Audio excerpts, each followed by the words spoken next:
guys! How's it going? Gina here, and I'm here to pick where I left off in my last video discussing harmonic frequency resonance. In this video, we shall be delving into cracking the Serpent's code. But before that, I would like to resolve a minor error or misunderstanding that was put forth in my last video. Now, I had made mention that 18 is the cube of 3, but how can that be? I mean, it's pretty obvious to me that everyone knows that 3 by 3 by 3 equals 27. But I want you to join me in thinking outside the box for a moment. Think of my answer 18 as a form of cube building or structuring, where 3 plus 3 are 6, and 6 by 3 equals 18. We need the plus and multiply to act as the bones or foundation for the cube itself. Do you see it, dear viewer?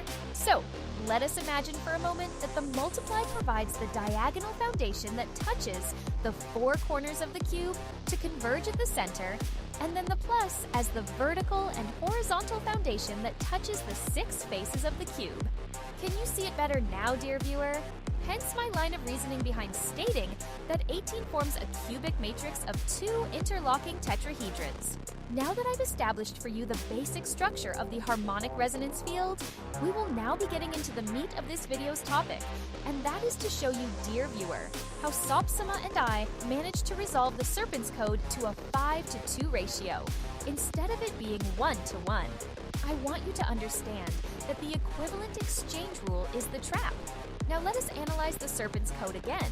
It is 0.142857 repeating forever. This gives us a matrix of 6 numbers missing the 3, 6, and 9, which gives us a matrix of 3 numbers. Therefore, it is a 2-to-1 ratio. We're not playing with a full deck of cards against the Serpent to begin with. Allow me to illustrate the point I'm trying to make, to show you how tricky this thing actually is. Now, let me show you why there is no such thing as equivalent exchange in a setup like this. Let's imagine for a moment all that you have is a 1 or whole, but the Serpent demands 6 values from it, even though it is just a fraction of the whole. If we were to just momentarily forget that the sequence goes on forever and subtract it from 1, then the sequence rearranges itself with an extra 1. Do you follow so far? 1 minus 0? 0.142857 gives 0.857143.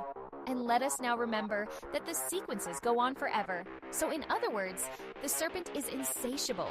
It will keep on taking from a lot of ones in order to become whole, but never actually getting there. So, if we imagine a 1 as being 1 soul, then the Serpent feeds on countless souls in order for it to be. Once again, we're taking another look at the 2 hands or matrices.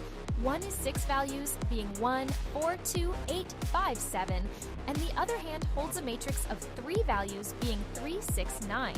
So here's a little thought experiment. What if the 1 being the soul is actually this 3, 6, and 9 matrix? If we were to transfer these values into the 1, 4, 2, 8, 5, and 7 matrix by swapping out values, then what would the ideal swap look like? The best answer we can come up with is swapping 3 for 2, which is 3 minus 1 equals 2. Then 6 for 5, which is 6 minus 1 equals 5. And lastly, 9 for 8, which is 9 minus 1 equals 8.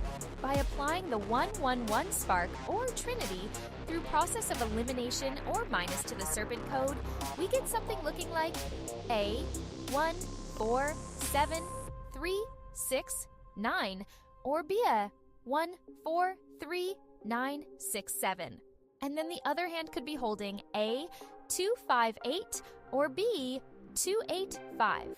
So by applying the 3 or trinity to the 6 or hexa, we always end up with 2 outcomes for 1 spark.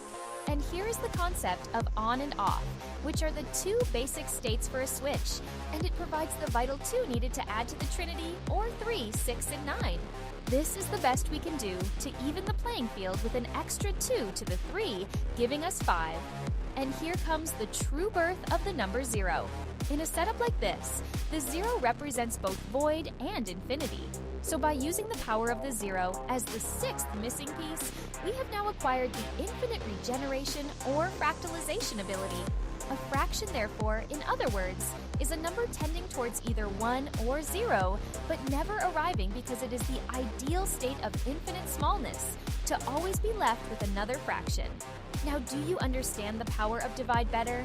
The numbers 3, 6, and 9 are once again divisible by 3, giving us the stepping stones or concept of ordering, which is 1, 2, and 3. Henceforth, the number 4 is where 3 outcomes or paths are made. 4 can be either 1 plus 3, 2 plus 2, and or 3 plus 1, and 3 plus 1 is simply the reverse of 1 plus 3. Here is where the concept of quanta comes from. Quanta represents imagination, and we can probably all understand that thoughts and imagination are made up of the same stuff. That stuff is what is called quanta or concept. Therefore, the fourth path is the idea of a thing. In the case of 1 plus 3 versus 3 plus 1, then both numbers are the reverses of each other. Thus, the concept of reversal is born. This, dear viewer, is where the idea of wish building or dreaming comes from. So we are now going to expound on the significance of this number 5. It is not only the extra 5 added onto 360 days to make 1 year, but also the introduction into penta or the concept of setting. 5 is the number where the idea of coding or layering or ordering comes from. We can say that if hexa or 6 is concept of wholeness, then septa or 7 is the concept of change. Octa or 8 represents the concept of ideal change or mutual symbiosis. And nova or 9 represents the concept of completion and deca, or 10 represents the concept of concepts, or the I am that I am. If 1 is chosen to be the number of wholeness or unity, then the 0 is the number that represents what we can now accurately describe as a power or force. I am starting to get a little off track on the actual process behind arriving at the 2 to 5. What is add and or multiply? Or 5 to 2 ratio? What is minus and or division? So I think that is enough thought-provoking with that thought experiment. Please stay tuned for part 2, where I use another tactic through the means of applying what is called energy transfer through process of elimination. As we conclude this video, take note of how I stressed on the number 2 being the cycles or movement or breaths. And now we have ended with the 5, which can also be understood as the 5 senses needed to be fully immersed into this 3-dimensional reality, which was built from combining the 0 and the 1. Now, do you see the true significance of the Trinity?